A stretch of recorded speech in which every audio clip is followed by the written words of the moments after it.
반갑습니다. 애널리스트 평경사입니다. 오랜만에 제목에 어그로를 끌어봤는데요.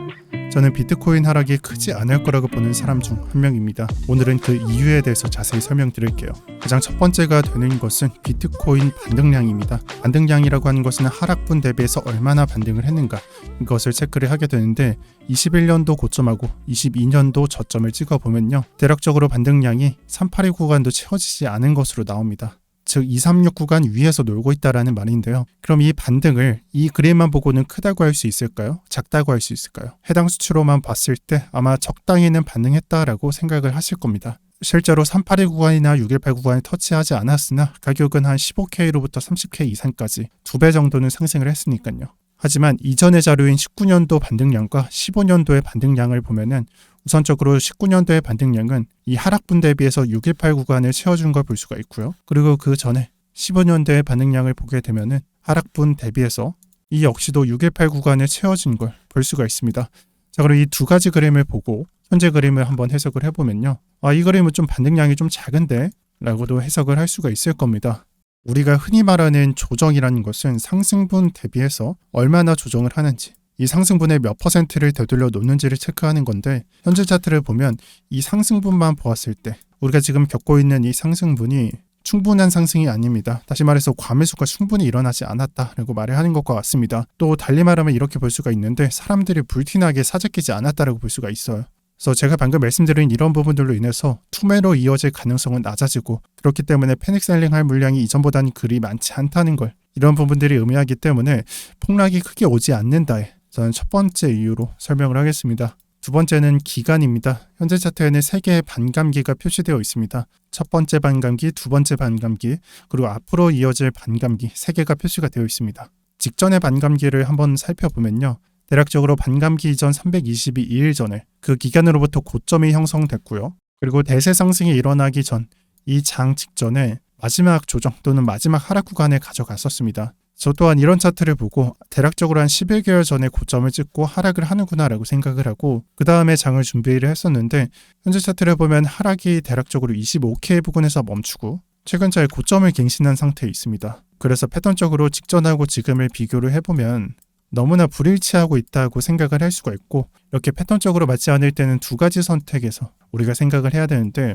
우선 첫 번째의 경우에는 이 다른 패턴을 좀 눈에 익히는 것, 그 전의 패턴이 되는 거고, 두 번째는 예제를 계속해서 의심하는 것입니다. 저는 이 두 가지 중에 두 번째부터 설명을 드릴게요. 결국 제가 보고자 하는 패턴이 이때 하락을 하고 그 다음에 다시 상승을 한다, 이런 패턴인데 이게 맞지 않게 됐어요. 그러면은 정확히 고점을 체크하는 것보다 다른 건 맞지 않을까라고 생각을 해볼 수가 있고, 해당 구간이 되는 게 이 하락 구간이 됩니다. 이 하락 구간은 마지막 쏟은 구간이 한 대략적으로 231일 정도가 되고, 그 직전에도 하락 구간이 있었습니다. 그럼 이 구간하고 비교를 해봤을 때는 하락 구간이 좀 길게 나온다라는 개념이 있는 거고, 이 말이 맞다면 대략적으로 287 빼기 231 하면은 2달 정도가 됩니다.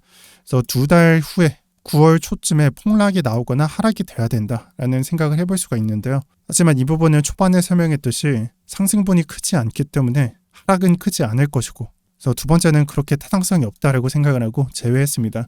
자, 그럼 두 번째는 제외했으니까 첫 번째만 남게 되는데, 패턴적으로 이전과 유사하지 않기 때문에 15년도 패턴을 보게 되면요, 이 반감기 패턴이 이전하고 좀 많이 다릅니다. 그렇기 때문에 좀 눈에 익히는 게 좋다라고 저는 설명을 드리고 싶고, 한 번 더 설명을 드리겠습니다. 이 15년도 패턴은 저점들만 체크를 해보면 됩니다. 그래서 저점, 그래서 최저점이 나왔을 때 그 이후의 저점들을 체크를 해보면 다음에 나오는 저점은 그 직전의 저점들을 터치해주지 않습니다. 1, 2, 3, 4, 5를 체크를 해보면 5번은 4번을 터치하지 않고 4번은 3번을 터치하지 않고, 이런 맥락이 됩니다. 그리고 약세장을 이런 패턴을 만듦으로 인해서 대세 상승까지 이어갔고, 이 대세 상승으로서 나오게 되는 게 17년도 고점이 되는 겁니다. 17년도 고점은 우리가 한번 겪은 상승이 되는 거고요.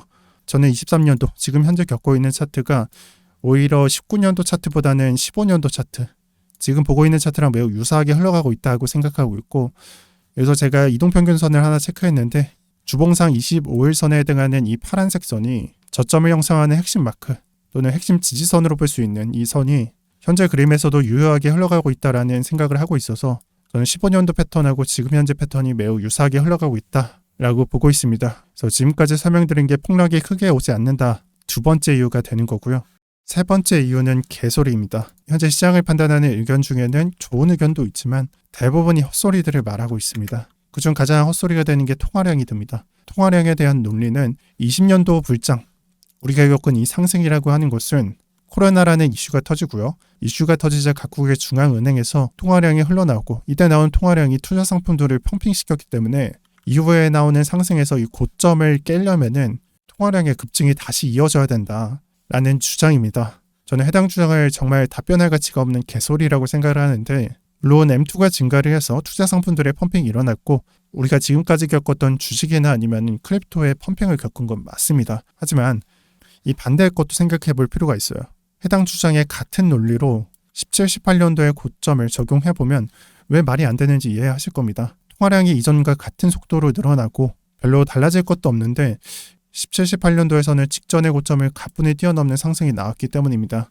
그래서 저는 통화량이 그렇게 논리적으로 타당하지 않다라고 생각을 하고, 그 다음 두 번째 되는 게 악재입니다. 그래서 제가 생각했을 때 가장 임팩트가 있다라고 생각을 하는 거는 마운트곡스와 그 다음에 실크로드가 됩니다. 여기서 마운트곡스 사건은 다들 잘 아실 거고, 실크로드 사건은 제 쇼츠 중에 비트코인 복사복으로 40조 갑부가 되다, 이 편을 참고해 주시길 바랍니다. 어떤 이슈인지 한눈에 파악을 하실 수 있을 겁니다. 제가 이런 악재에 관련해서 단언할 수 있는 건, 악재로 인해서 하락이 나오더라도 그 하락은 코로나랑 비슷하게 회귀된다라는 점입니다. 그래서 이런 것들은 비교를 해보면 간단합니다. 현재 악재 시기라고 볼 수 있는 것은 9월과 10월입니다. 지금 동그라미 표시가 있는 9월과 10월이죠. 반감기에는 이로부터 한 반년 정도가 남고요. 제가 보고 있는 상승장 그 흐름은 해당 이슈로부터 한두 달 뒤에 펼쳐집니다. 만약에 9월과 10월에 터진다라고 보았을 때 우리가 지금 보고 있는 하락장이라는 그 기간이 한두 달 정도 남은 거고, 그 이후부터는 상승장이 좀 시작됩니다. 기간적으로 봤을 때 이때부터 1년 이상의 상승장이 시작된다라고 볼 수가 있는 거죠.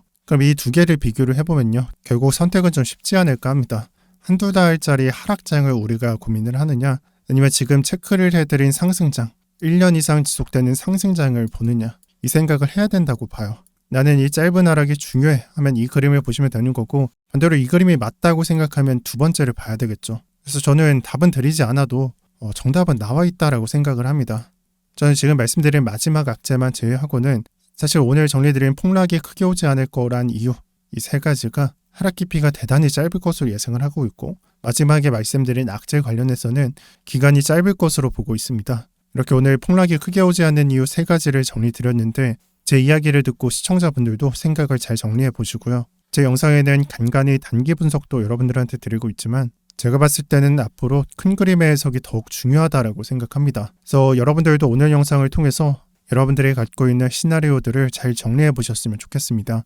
오늘 영상 설명란에는 맥주방 링크가 오픈됩니다. 맥주방은 입장이 힘든 방이기 때문에 들어오고 싶으신 분들은 설명란 확인해 주시고요. 시청 감사드립니다.